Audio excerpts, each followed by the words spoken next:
जय गुरुदेव, जय माता जी, जय गायत्री माता।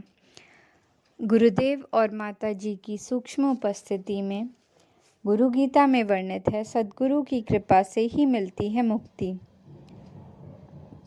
गुरु गीता में योग साधना के गहन रहस्य उजागर होते हैं। इसमें जो कुछ भी है वह सभी तरह के बुद्धि कौशल से परे है। गुरु गीता के महामंत्रों में निहित रहस्य बुद्धि से नहीं, बोध से अनुभव होता है।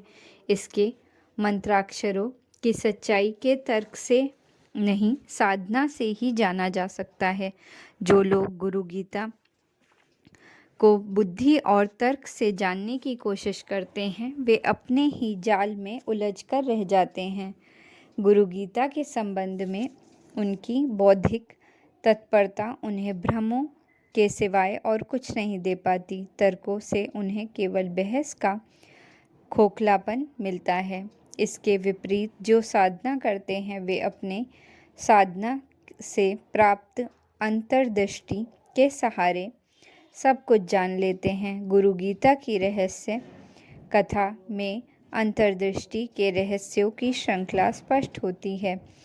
इसकी प्रत्येक कड़ी ने साधकों एवं शिक्षकों की अंतर्दृष्टि में हर बार नए आयाम जोड़े हैं। पिछले क्रम में माँ पार्वती ने भगवान सदाशिव से अनूठी जिज्ञासा जताई है। उन्होंने पूछा है कि हे महादेव, पिंड क्या है, पद किसे कहते हैं? हे भोलेनाथ, रूप स्वरूप क्या है और रूपातीत क्या है? माँ की ये सभी जिज्ञासाएं जीवात्मा के अस्तित्व की अति रूढ़ प्रश्न हैं और इनका उत्तर किसी भी तर्क या बौद्धिक अनुमान से संभव नहीं है। इन सभी प्रश्नों का उत्तर केवल साधना की समाधि से शिव मुख से सुनकर ही जाना जा सकता है। इन साधना रहस्यों को अपने श्रीमुख से उद्घाटित करते हुए भगवान महादेव कहते हैं। श्री महादेव उवाच, हे देवी, कुंडलिनी शक्ति पिंड है, हंस पद है, बिंदु ही रूप है तथा निरंजन निराकार रूपातीत है। ऐसा कहते हैं।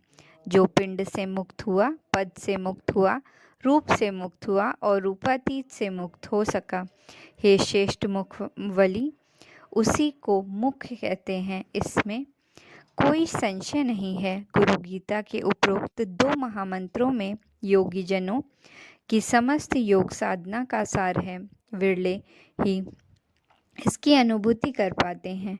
भगवान शिव बड़े क्रम से माता भगवती से कहते हैं, रहस्यों की जानकारी देते हैं। वे कहते हैं कि कुंडलिनी शक्ति ही पिंड है।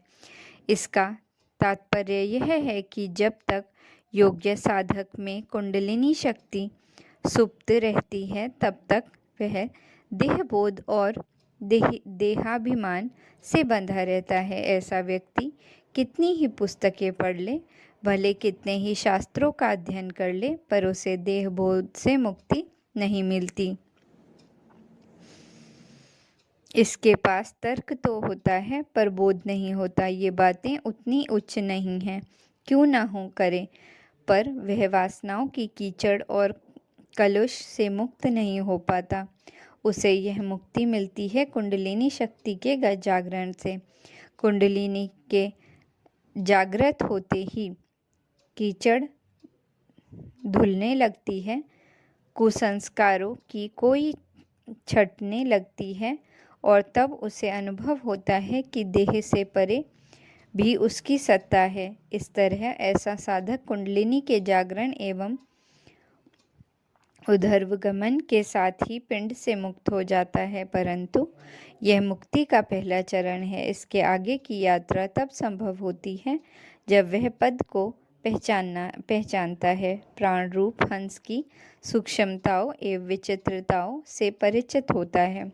देह में जितने बंधन हैं वे सब के सब स्थूल हैं, परंतु प्राण की प्रकृति देह की तुलना में सूक्ष्म है। इस प्राण को भली भांति जान लेने पर, इसे अपनी साधना से स्थिर कर लेने पर उसे पद मुक्त के रूप में मुक्ति के दूसरे चरण का अनुभव होता है। इस अवस्था में पहुँचे हुए योगी को वासनाएं नहीं सताती, कुसंस्कारों की कीचड़ उसे कलुषित नहीं करती। वह भय से सर्वथा मुक्त हो जाता है, परंतु यहीं से उसके जीवन में सिद्धियों का सिलसिला प्रारंभ होता है। परिष्कृत प्राण एवं पारदर्शी मन उसमें अनेक अलौकिक विभूतियों को जन्म देता है। हालांकि इसमें स्थूल जैसा कुछ भी नहीं है होता, परंतु इससे इनके प्रयोग एवं परिणाम से सूक्ष्म अभिमान तो जगता ही है। इनसे छुटकारा इतना आसान नहीं है। यह तो योग साधक को केवल आत्म साक्षात्कार के बाद ही उपलब्ध होता है, किंतु यह तभी होता है जब इसे बिंदु रूप आत्मज्योति का दर्शन हो। यह दर्शन ही आत्म साक्षात्कार है। जो योग्य साधक इस आत्मस्वरूप का साक्षात्कार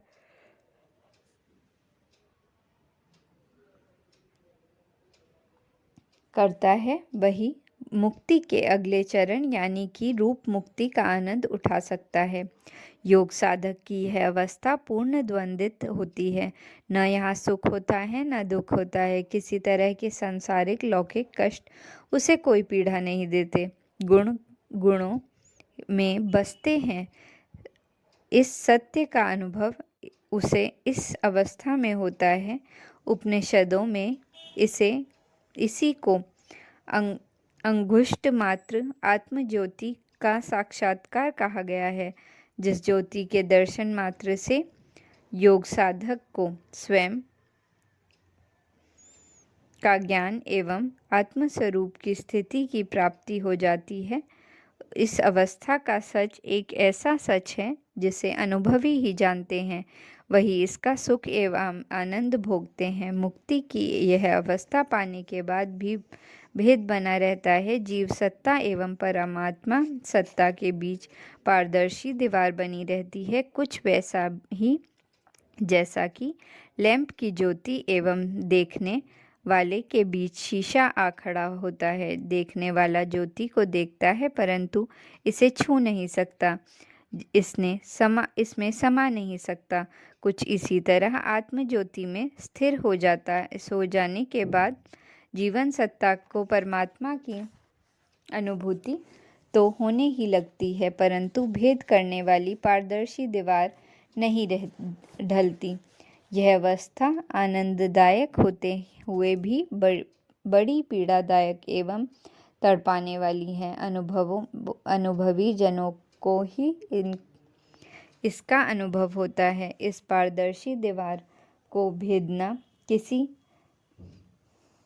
साधनात्मक पुरुषार्थ से संभव नहीं है। कोई भी योग साधना किसी तरह की तकनीक से यह कार्य नहीं हो सकता। इसके लिए तो बस भक्त की पुकार और भगवान की कृपा का मेल होना चाहिए। शिष्य की तर्पण एवं सद्गुरु की कृपा से ही यह दीवार गिरती है। बड़ी कठिन एवं मार्मिक बात है यह। जो यहाँ लिखा है और कहा जा रहा है उसे पता नहीं कौन किस तरह से समझ सकेगा, पर यही सच है, यही सच है, यही सच है। जिसे अपनी गुरु की यह कृपा मिल जाती है उसी को रूपांतरित रूपारण का ज्ञान होता है और फिर इसी के साथ वह स्वयं भी रूपातीत एवं निरूपित हो जाता है। यही संपूर्ण मुक्ति है। सद्गुरु की अपने शिष्य पर अनूठी कृपा है। इस कृपा को पाने वाला कौन होता है, इसे भगवान सदाशिव अगले क्रम में बताते हैं। जय गुरुदेव, जय माता जी।